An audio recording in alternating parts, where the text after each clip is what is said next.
കൂടെ നടന്നവളെ ഒരു ഫോൺ കോളിന്റെ പേരിലോ ഒരു ചാറ്റിങ്ങിന്റെ പേരിലോ അല്ലെങ്കിൽ ഒരുത്തനോടൊന്ന് സംസാരിച്ചതിന്റെ പേരിലോ ഗൾഫിൽ കിടക്കുന്ന ഭർത്താവിനോട് കൂട്ടുകാരനോ അയൽവാസിയോ വിളിച്ചിട്ട് തന്റെ ഭാര്യയെ കുറിച്ച് പറയുമ്പോ അവള് ഫോൺ വിളിച്ചു, അവള് ചാറ്റ് ചെയ്തു, അവള് കറങ്ങി നടന്നു, എന്തെങ്കിലും ഒന്ന് പറയുന്നത് കേട്ടാ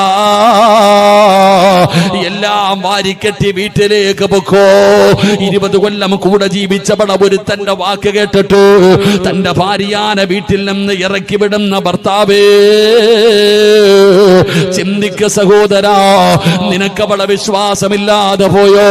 ഇന്ന് വരെ നീ എന്തെങ്കിലും കണ്ടിട്ടുണ്ടോ? അവളുടെ ഭാഗത്ത് നിന്ന് മോശമായ ഒരു പ്രവർത്തനം, നിന്നെ വഞ്ചിക്കുന്ന ഒരു പ്രവർത്തനം, നിന്നെ ചതിക്കുന്ന ഒരു പ്രവർത്തനം നിന്റെ ഭാഗത്ത്, നിന്റെ ഭാര്യയുടെ ഭാഗത്ത് നിന്ന് കണ്ടിട്ടുണ്ടോ?